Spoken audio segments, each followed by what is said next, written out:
Bonjour tout le monde. On peut voir déjà des titres de mon intervention de la dictature à l'anarchie au cœur du chaos libyen qu'on a devant un cas très différent du précédent.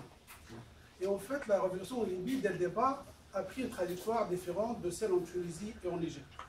Alors que Moubarak et Ben Ali ont reconnu la légitimité des revendications populaires, ils ont essayé d'y répondre et quand ils ont échoué, ils ont démissionné. Kadhafi, dès le départ, n'a reconnu aucune revendication.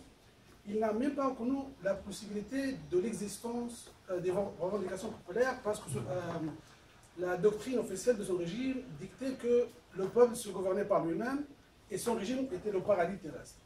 Alors, il n'y avait pas possibilité d'avoir des revendications populaires. Et puis, il a choisi de traiter les manifestants de traîtres. Il a dit à la télé nationale qu'il va les exterminer, il va les tuer un par un, et c'est ce qu'il a essayé de faire. Et c'est ça qui a mené à la situation actuelle en Libye, le chaos actuel, où le pays est divisé entre trois gouvernements, deux parlements, et deux banques centrales, et deux compagnies pétrolières, et un nombre de milices, au nombre de régions, des villes, des tribus, des partis politiques et même des familles des fois. Et j'estime très important pour comprendre le chaos que vit la Libye actuellement, de revenir sur le régime de Kadhafi, en ce qui concerne deux choses, les institutions de l'État et l'armée. Kadhafi accède au pouvoir en 1969 par un coup d'État militaire. Il va vite essayer de s'emparer du pouvoir et écarter ses membres dans le conseil militaire.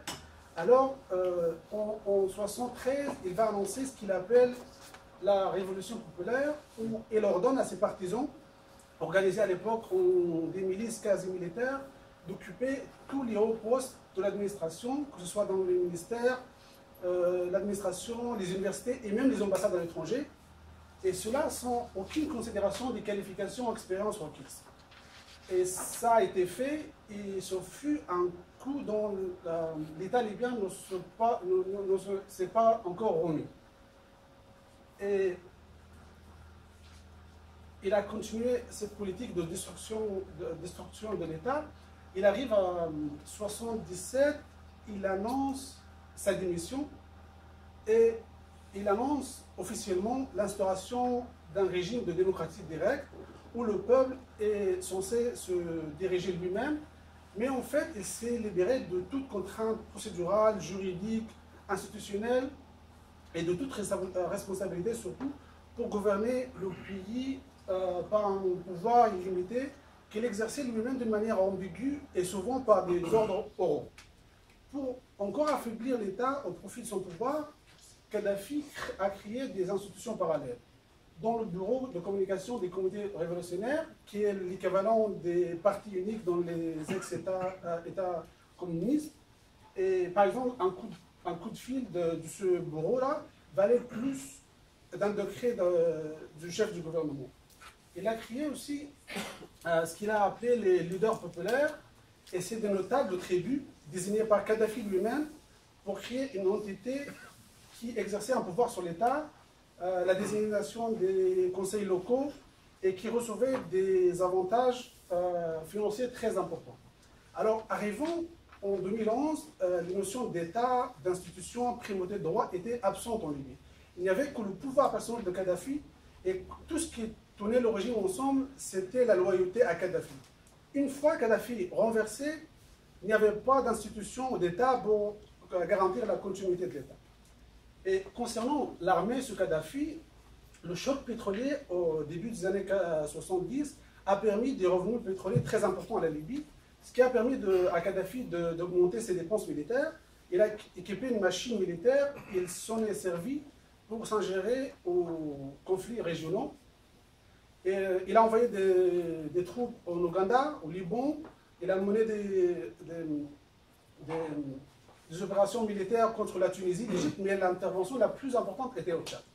À la fin des années 70, il intervient dans la guerre civile tchadienne.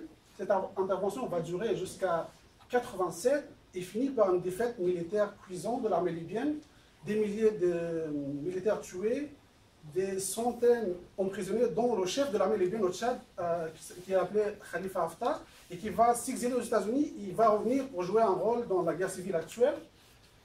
Et le Kadhafi a géré le conflit d'une manière vraiment irresponsable, qui est allée jusqu'à renier avoir des forces combattantes au Tchad et à renier avoir des prisonniers au Tchad, alors que les forces tchadiennes montraient en fait les soldats libyens et leurs chefs aux médias du monde entier. Cette situation est ajoutée à la situation intérieure de la Libye, le chaos et la misère actuelle intérieure, a créé une sorte de mécontentement au sein de l'armée qui a guidé à une tentative très sérieuse de coup d'État en 1993. Et un nombre important d'officiers appartenant à différentes tribus a participé à cette tentative. Alors Kadhafi, ébranlé par cette tentative, il ressent la menace que constitue l'armée contre son pouvoir. Il décide de marginaliser l'armée nationale et créer des brigades spéciales qui étaient ouvertes seulement à certaines tribus que Kadhafi ou son régime estimait comme alliées à son régime. Et ces brigades spéciales vont être guidées par les cousins de Kadhafi et par ses fils qui, à l'époque, atteignaient les âges de la vingtaine. Alors, en 2011, l'armée nationale marginalisée ne va pas jouer un rôle important dans la guerre civile. C'est ces brigades tribales qui vont jouer le rôle le plus important en essayant de réprimer la révolution. La révolution a pu renverser Kadhafi, et surtout par l'aide militaire occidentale, et c'est le Conseil national de transition, CNT, qui a hérité d'un pays ravagé par la guerre, divisé entre les tribus. Et lui-même, il commence l'après-révolution par commettre une erreur que j'estime vraiment fatale, qui a joué beaucoup pour la suite.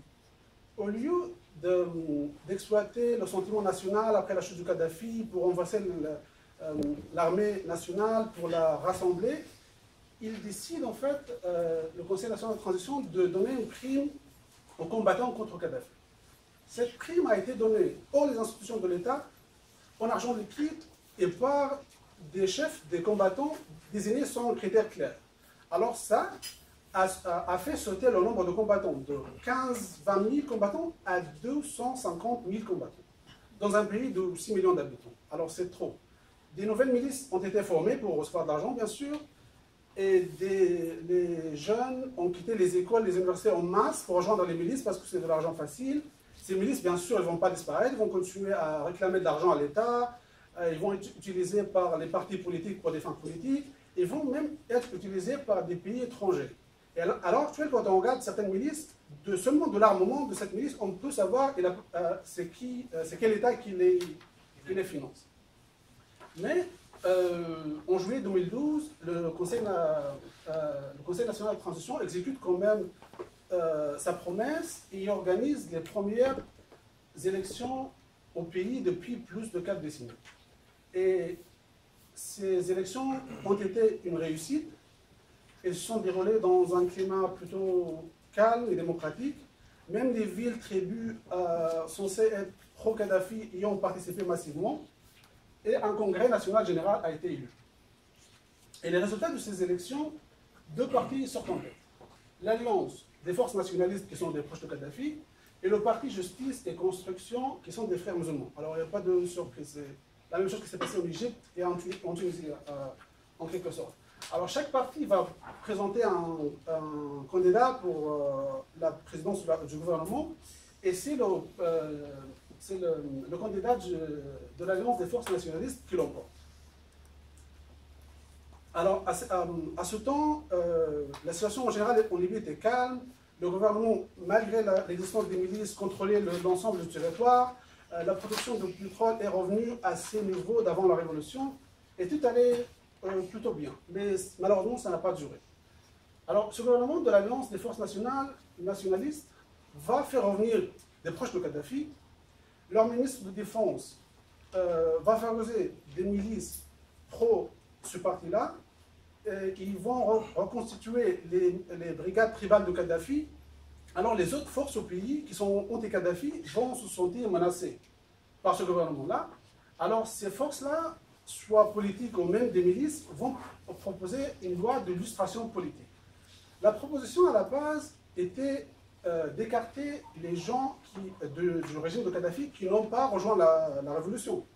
Alors le parti de l'Alliance des forces nationalistes, qui est menacé par cette proposition, essaye de renverser la table sur tout le monde en proposant une proposition encore plus radicale et d'écarter tous ceux qui ont occupé de hauts postes dans le régime de Kadhafi de 69 à 2011, qui est une proposition radicale et réaliste, mais elle passe quand même. Et ça